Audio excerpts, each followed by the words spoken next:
Sur la télévision Labari en ce vendredi 25 octobre, le point de l'actualité du jour dont en voici les titres. Conférence de presse cet après-midi à Niamey du haut-commissaire au barrage de Kandaji. Amadou Harouna a d'abord fait le point de la situation après la résiliation du contrat entre l'État du Niger et l'entreprise russe ZVS, avant d'évoquer les dispositions prises à l'heure actuelle par les autorités pour la réalisation de cet important ouvrage. Éclipse solaire sur le Niger le 3 novembre prochain. Elle interviendra entre 12h et 16h et sera observée dans plusieurs localités du pays. Une information de la direction de la météorologie nationale à suivre dans ce journal. Voilà pour le sommaire. Mesdames, Messieurs, bonsoir. Merci d'être avec nous et bienvenue au journal. À l'entame de ce journal, justement, une conférence de presse qui vient à point nommé celle du haut-commissaire au barrage de Kandaji cet après-midi, même à Niamey. Depuis longtemps qu'on l'attendait, elle a son mérite et vaut son pesant d'or en apportant fondamentalement les réponses à ces questions que nous nous posons. Que se passe-t-il du côté du barrage de Kandaji depuis l'éviction de l'entreprise russe ZVS et que fait le gouvernement pour le redémarrage des travaux de cet important ouvrage? Réponse dans ce résumé de Hassan Saleh Mustafa et Halidou Bourema. Plus de 2 mois après la résiliation du contrat qui lie l'État du Niger à l'entreprise russe ZVS dans la réalisation du barrage de Kandaji, le haut-commissaire au barrage de Kandaji fait le point de l'exécution de cet important ouvrage. 2 ans après le démarrage des travaux, ZVS, qui avait la charge de réaliser le barrage combien important pour le Niger et les Nigériens, a accusé un retard de 17 mois sur le planning des travaux. Effectivement, le marché a été résilié et donc après la résiliation du marché, nous sommes en train de travailler sur deux chantiers parallèles. Le premier, évidemment, c'est la gestion de la résiliation et le deuxième, plus important pour nous, c'est la reprise des travaux. S'agissant de la gestion de la résiliation, nous avons résilié le contrat. Nous avons donc fait l'état des lieux depuis le 23 juillet 2013. Nous avons fait l'état des lieux de façon contradictoire avec l'entreprise. Nous avons le chantier sous scellé. Nous avons fait appel de caution et nous sommes en train d'élaborer le décompte général et définitif pour solder carrément le marché. Donc nous sommes à cette étape-là. Le décompte définitif a été établi. Nous l'envoyons à l'entreprise pour signature et une fois que c'est signé, ça veut dire que nous clôturons cette affaire de la gestion. Maintenant, le plus important est là où, évidemment, le chef de l'État et le Premier ministre suivent de très près, c'est cette question de reprise de ces travaux-là. Après ZVS, qui aura le contrat des travaux du barrage de Kandaji, en attendant la reprise proprement dite des travaux, l'État du Niger finance à hauteur de 37% l'aménagement de 2000 hectares dont les travaux sont en cours. Les futures étapes pour nous, c'est très rapidement, élaborer un dossier de préqualification. C'est-à-dire, et là aussi, ça a été discuté à Washington, et les bailleurs de fonds ont encouragé qu'on aille vite dans l'élaboration du dossier de préqualification. Nous l'avons déjà élaboré au niveau du Haut-Commissariat, et le projet du dossier de préqualification a été envoyé à nos partenaires. Notre ambition est que novembre, décembre au plus tard, nous puissions lancer la préqualification. De quoi s'agit-il? Il s'agit de faire un dossier, de lancer un truc sur le plan international et de demander à toutes les entreprises qui estiment qu'elles sont capables de faire ce genre de travail-là, de nous envoyer leur dossier avec tous les détails de leurs compétences, leurs capacités techniques et leurs capacités financières, et les comités sera mis en place à ce défi pour examiner et sortir de cet exercice-là la liste des entreprises capables de faire ce travail-là.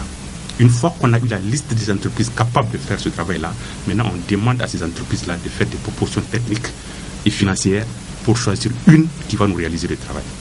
Donc le processus est assez clair à ce niveau. Vraiment, préqualification, choix de l'entreprise, réalisation des travaux. Dans le même temps, nous travaillons à aller vite pour commencer les travaux préparatoires très rapidement.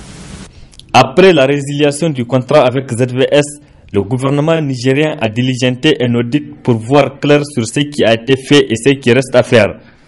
Outre certains griefs contre ZVS, le rapport de cet audit fait aussi état de 10 milliards de francs CFA que l'entreprise russe devrait rembourser l'État du Niger. Le barrage de Kandaji, un projet auquel les autorités accordent plus d'intérêt, sa réalisation va permettre aux Nigériens de nourrir les Nigériens. Notons que dans ce cadre, une mission de barre de fonds est attendue à Niamey en principe le 28 octobre prochain. 28 octobre prochain, merci. Puis sans attendre, direction Tillabéri où dans le cadre de la campagne Parce que je suis une fille, l'ONG Plan Niger a procédé à la remise d'un don de matériel didactique et des cadeaux aux meilleurs élèves du département de Tillabéri. C'est l'école normale d'instituteurs Tanimoun qui a servi de cadre à ce joli et judicieux clin d'œil plutôt à la fille et que nous rapportent avec enthousiasme nos envoyés spéciaux Adam Soumana et Chebou Guissou. Cadre par excellence de la formation des formateurs de la future élite du pays, l'école normale d'instituteurs Tanimoun a été choisie pour la remise d'un important don de l'ONG Plan Niger à la direction départementale de l'éducation de Tillabéri. Cette cérémonie, la 4e du genre, intervient dans le cadre du lancement de la campagne Parce que je suis une fille, visant à rappeler l'importance de la scolarisation de la jeune fille. Cette édition, au-delà des fournitures et des cadeaux, vient aussi nous rappeler l'importance de la scolarisation de la jeune fille, qui du reste est un droit fondamental qu'il faut respecter et garantir. Il n'est point besoin d'affirmer que l'éducation et la scolarisation de la jeune fille sont un puissant levier dans le développement de toute nation. Elles constituent aussi un puissant moyen de promotion de la jeune fille et de la femme. Enfin, elles sont le socle et le gage d'une famille équilibrée et d'une société stable, car comme le dit un chanteur bien connu de chez nous, éduquer une fille, c'est éduquer toute une nation. Venu pour la circonstance de la capitale du fleuve, le représentant résident de Plan Niger a dans son allocution mis l'accent sur le développement à l'accès d'une éducation de qualité. Cet appui de Plan Niger vient renforcer les efforts très importants du gouvernement et des autres partenaires en faveur de l'accès à une éducation de qualité pour tous les enfants. Mais malgré cet engouement et la mobilisation de tous, y compris les plus hautes autorités du pays, force est de constater que plusieurs enfants nigériens sont loin de jouir de cet important droit qui est le droit à une éducation de qualité. Un vélo, un sac et un dictionnaire, Larousse. Les remises de cadeaux aux meilleurs élèves aussi bien de l'enseignement traditionnel que de l'enseignement franco-arabe et celles de fournitures scolaires à la région de Tillabéri par Plan Niger sont venues couronner la cérémonie qui était suivie par la présentation du rapport Parce que je suis une fille 2013 aux autorités régionales. C'est notre deuxième titre du jour. Le dimanche 3 novembre prochain, notez-le bien, une éclipse solaire sera observée sur plusieurs localités du Niger entre 12h et 16h. L'information et les conseils qui vont avec sont de la direction de la météorologie nationale à travers le météorologue Katielou Gaptia Lawan. Soyons tout oreilles et écoutons-le. Voilà le circuit qui va suivre l'éclipse. Donc l'éclipse totale va commencer sur l'Atlantique ici, ça va venir sur le golfe de Guinée, ça va passer à pratiquement 500 km du Cap Vert, ça va rentrer par le Gabon. Donc au Gabon, il y aura l'éclipse totale, après il va passer au Congo-Brazzaville, et puis le RD Congo, après il va continuer sur le nord du Kenya et le sud de l'Éthiopie, où elle va finir sa course. À 11h04 minutes locales, et ça va finir à 16h28 minutes, 21 secondes. Donc ça c'est tout son parcours. Maintenant au Niger, on a essayé de voir donc à l'ouest, donc aux environs de Niamey, ça va commencer vers 12h43, aux environs de 12h43 local, et finir à 15h45 local environ. À Tawa-Konni, 12h51 permet de mesurer les jours, la durée de l'ensoleillement, le temps où nous avons le soleil. Regardez, et ça brûle un papier. Regardez, la brûlure s'est coupée ici. Ça veut dire que le clip était là.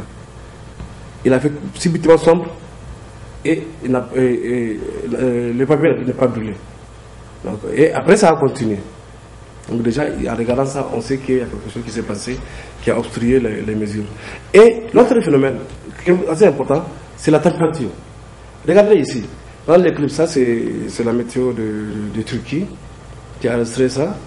De 21,9 degrés, ils sont tombés à carrément 16 et quelques degrés, soit 5 degrés comme ça de baisse drastique en l'espace de quelques minutes seulement. La courbe qui flanche comme ça. Donc voilà, donc ça aussi, donc, parce que là vous avez une obscurité totale qui s'est produite subitement, et je pense que les gens ont pu voir ça en 2006 au Niger. Et les conséquences sur la santé, on sait bien que regarder une éclipse, ça c'est beau, mais il faut faire attention, surtout pour protéger les enfants, parce qu'en fait il y a des radiations qui sont très nocives à l'œil, surtout à l'œil, entre autres, n'est-ce pas? Et donc ça attaque les rétines et puis ça peut endommager la rétine, et donc ça peut conduire à la cécité quand c'est dans le cas, un cas grave. Donc il y a des verres spéciaux que l'on peut porter pour un peu filtrer les radiations et pouvoir protéger ses yeux. Nous voilà prévenus, apprêtons nos lunettes. Vendredi 25 octobre, c'est aujourd'hui que prend fin le délai d'identification des abonnés du téléphone mobile au Niger. Les abonnés non identifiés avant minuit ce jour seront suspendus, nous rapportent Tonutruand, Memouna Daouda et Halidou Bourema. Les abonnés de téléphonie mobile non identifiés sont estimés à près de 1 500 000 par l'autorité de régulation des télécommunications et de la poste ARTP. Il y a exactement ou pratiquement 2 mois, nous avions eu à faire une opération similaire consistant à informer le public sur la mise en œuvre du décret portant identification des abonnés mobiles. Cela est extrêmement important en sens que les détenteurs d'appareils téléphoniques mobiles, conformément au décret que je disais tantôt, devraient se faire identifier. En ce jour 25 octobre 2013, délai de l'expiration de l'identification, ils sont plusieurs abonnés qui se rendent dans les services des différents opérateurs de téléphonie mobile pour se faire identifier. Je viens de faire l'identification. Je peux avoir des appels. Je suis venu m'identifier, identifier mon numéro, parce que l'identification est très importante. Ça nous permet de conserver les numéros même en cas de perte. Oh oui. Et il se trouve qu'aujourd'hui, c'est le dernier délai de l'identification, le 25 à 0h. Ces abonnés ont donc toute la journée de ce 25 octobre avant minuit pour se faire identifier. Sinon, ils verront leur ligne suspendue. Ils ne pourront plus recevoir ni émettre un appel. C'est entendu. Dans le domaine de la téléphonie mobile, toujours un phénomène ancré dans notre vie et qui n'est pas sans conséquence, a suscité le reportage d'une de nos équipes. C'est l'abréviation tout azimut de nos messages, difficiles à lire et à comprendre. Bref, de véritables arabesques venus d'ailleurs que nous allons tenter de comprendre dans ce reportage de Nafissatou Zakou. Synonyme de facilité et de rapidité, les abréviations des messages téléphoniques sont devenues une habitude dans notre société. Depuis l'avènement de téléphones portables, cette abréviation dans la rédaction des messages permet entre autres aux utilisateurs des téléphonies mobiles la facilité d'envoyer des messages à temps et à moindre coût. XXAVA. Pourquoi tu as... Pour faciliter. Est-ce que tu sais que c'est comme ça qu'on écrit normalement le... Non. Normalement c'est comme ça. On peut écrire ça va. De ça là. C'est avec S.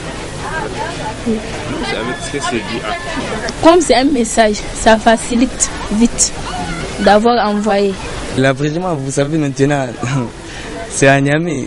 L'abrégement, on le fait parce que maintenant, il y a même des filles, si tu n'abrèges pas, elles vont dire que tu sais pas abréger. Donc, pour cela, monsieur, vous savez, il y a des filles, même si tu les as écrits, si tu n'abrèges pas, elles vont dire, ah non, Ah non, c'est un type, il n'a pas bien quoi. Aujourd'hui, on l'abrège OGORD8. 8. Oui. Vous savez comme maintenant, il n'y a pas les dictées dans... Les dictées, on les a enlevés depuis qu'on est en 4 ans. Si les messages et les lettres, elles ne sont pas les mêmes choses. Chacun a sa place. Cependant, cette facilité de raccourcir les messages présente des conséquences sur le niveau, surtout des élèves. Ça joue beaucoup sur le niveau même des élèves. Parce que souvent même au cours des devoirs et compositions, ils ont tendance à abréger des mots qu'on ne comprend même pas. Quand ils font les abréviations, souvent on ne comprend même pas ce qu'ils ont écrit. Et c'est tellement ancré dans les têtes qu'ils le font sans se rendre compte. Alors qu'au cours d'un devoir ou d'une composition, on interdit même d'abréger. Dès qu'on abrège, nous, enseignants, nous, on barre et puis on donne la note 0. Donc vraiment, ça joue beaucoup. Nous attirons l'attention des élèves. Parce que même l'abréviation, à proprement dit, il faut savoir la faire. Parce que quand on abrège un mot et que ça ne donne pas un sens, vous voyez ce que ça fait. À la longue, les conséquences, c'est que la baisse de niveau continue. Ça se perpétue sur aussi les petits frères qui en viennent. Parce qu'ils suivent en quelque sorte les mêmes pas. C'est vraiment une sorte de reproduction à l'identique de la société qui se fait ici. Les abréviations des messages ne se limitent pas au niveau des jeunes. Même les parents y font. C'est un phénomène ancré dans nos comportements, difficile donc à l'abandonner. Fin de ce journal, merci à vous tous qui nous suivez. Je vous retrouve dimanche, si Dieu le veut, et bien entendu, si vous le voulez bien. Au revoir.